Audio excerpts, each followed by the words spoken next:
হরে কৃষ্ণ। প্রিয় ভক্তবৃন্দ, রথযাত্রা পরের একাদশী শয়নী একাদশী নামে পরিচিত।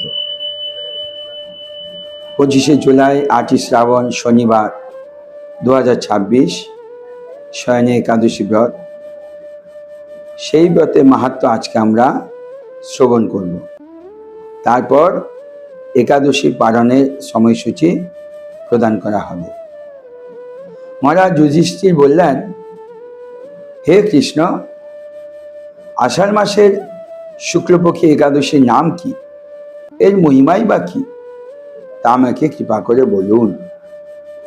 শ্রীকৃষ্ণ বললেন, ব্রহ্মা এই একাদশী সম্বন্ধে দেবর্ষি নারদকে যা বলেছিলেন, আমি সেই আশ্চর্যজনক কথা আপনাকে বলছি।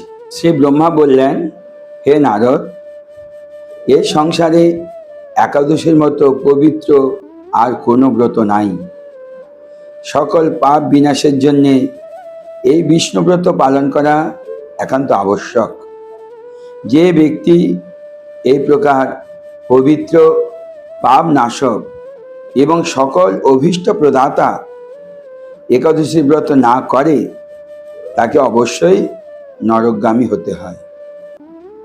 আষাঢ়ের শুক্লপক্ষের এই একাদশী শয়নী নামে বিখ্যাত। শ্রী ভগবান ঋষিকেশের জন্যে এই ব্রত পালন করতে হয়। এই ব্রতের সম্বন্ধে এক মঙ্গলময় পৌরাণিক কাহিনী আছে। আমি এখন তা বলছি, মন দিয়ে শ্রবণ করো। বহু বছর পূর্বে সূর্যবংশে মান্ধাতা নামক এক রাজর্ষি ছিলেন। তিনি অত্যন্ত সত্য প্রতিজ্ঞ এবং প্রতাপশালী চক্রবর্তী রাজা। প্রজাদেরকে তিনি নিজের সন্তানের মতো প্রতিপালন করতেন। সেই রাজ্যে কোনো রকম দুঃখ, রোগ, ব্যাধি, দুর্ভিক্ষ, আতঙ্ক, খাদ্যাভাব অথবা কোনো অন্যায় আচরণ ছিল না। এইভাবে বহুদিন অতিবাহিত হয়ে গেল। কিন্তু এক সময় হঠাৎ দৈব দুর্বিপাকে 3 বছর ধরে সে রাজ্যে কোনো বৃষ্টি হয়নি। দুর্ভিক্ষের ফলে সেখানে দেবতাদের উদ্দেশ্যে যে দান মন্ত্রের সোহা, সোয়াদা ইত্যাদি শব্দ বন্ধ হয়ে গেল। এমনকি ধীরে ধীরে বেদপাঠও বন্ধ হলো। তখন প্রজারা রাজার কাছে এসে বলতে লাগলো, মহারাজ, দয়া করে আমাদের প্রার্থনা শুনুন। শাস্ত্রে জলকে নাগ বলা হয়, আর সেই জলে ভগবানের অয়ন অর্থাৎ নিবাস। তাই ভগবানের আরেক নাম হচ্ছে কি, নারায়ণ। মেঘ রূপে ভগবান বিষ্ণু সর্বত্র বাড়ি বর্ষণ করেন।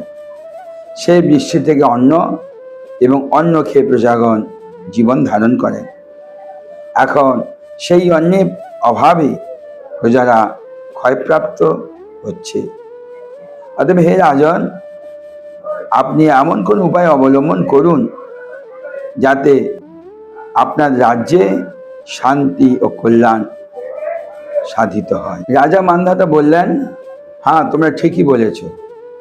অন্ন থেকে প্রজার উদ্ভব, অন্ন থেকে প্রজার পালন। এই অন্নের অভাবে প্রজারা বিনষ্ট হচ্ছে। আবার রাজার দোষেও রাজ্য নষ্ট হয়। আমি নিজের বুদ্ধিতে আমার নিজের কোনো দোষ খুঁজে পাচ্ছি না, তবুও প্রজাদের কল্যাণের জন্যে আমি আপ্রাণ চেষ্টা করব। তারপর রাজা ব্রহ্মাকে প্রণাম করে সৈন্যসহ বনে গমন করলেন। সেখানে প্রধান প্রধান ঋষিদের আশ্রমে ভ্রমণ করলেন। এভাবে একদিন তিনি ব্রহ্মার পুত্র মহা তেজস্বী অঙ্গিরা ঋষির সাক্ষাৎ লাভ করলেন। তাকে দর্শন মাত্রই রাজা মহানন্দে ঋষির চরণ বন্দনা করলেন।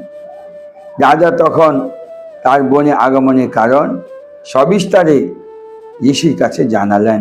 ঋষি অঙ্গিরা কিছু সময় ধ্যানস্থ থাকার পর বলতে লাগলেন, হে রাজন, এটি সত্য যুগ। এই যুগে সকল লোক বেদ পরায়ণ এবং ব্রাহ্মণ ছাড়া অন্য কেউ তপস্যা করে না। এই নিয়ম থাকা সত্ত্বেও এক শূদ্র এই রাজ্যে তপস্যা করছে। তার এই অকার্যের জন্যই রাজ্যের এই দুর্দশা। তাই তাকে হত্যা করলেই সকল দোষ দূর হয়ে যাবে। রাজা বললেন, হে মুনিবর, তপস্যাকারী নিরপরাধ ব্যক্তিকে আমি কিভাবে বধ করব? আমার পক্ষে সহজসাধ্য অন্য কোন উপায় থাকলে আপনি তা দয়া করে আমাকে বলুন।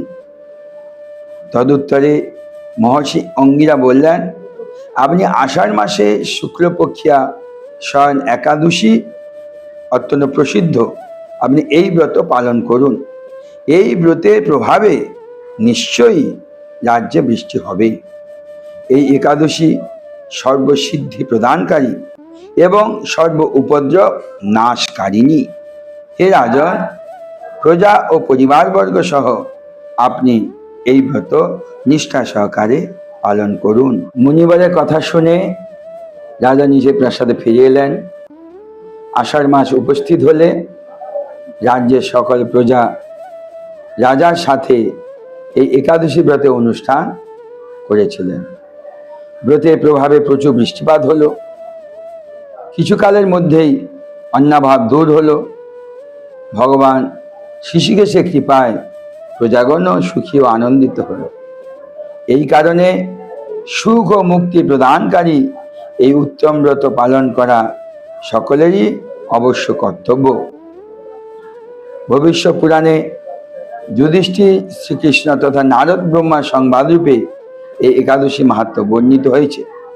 তাই আপনার সকলে অত্যন্ত নিষ্ঠা সহকারে এই একাদশী ব্রত পালন করুন। এই ব্রতের প্রভাবে আমাদের যত অনর্থ খুঁটিনাটি আছে সব ধীরে ধীরে দূর হয়ে যাবে এবং একাদশী ব্রতে ফলস্বরূপ শুদ্ধ ভক্তি আপনারা লাভ করবেন। তো একাদশীর পালন পরের দিবস প্রাত 5টা 7 মিনিট থেকে 9টা 26 মিনিটের মধ্যে আপনারা এই সময়ের মধ্যে পালন করে নেবেন এবং প্রেম ভক্তি লাভ করবেন। হরে কৃষ্ণ কৃষ্ণ কৃষ্ণ হরে হরে, হরে রাম রাম রাম হরে হরে। জয় মাধব তিথি একাদশী ব্রত কি জয়। গৌর প্রেমানন্দে হরি হরি बोल।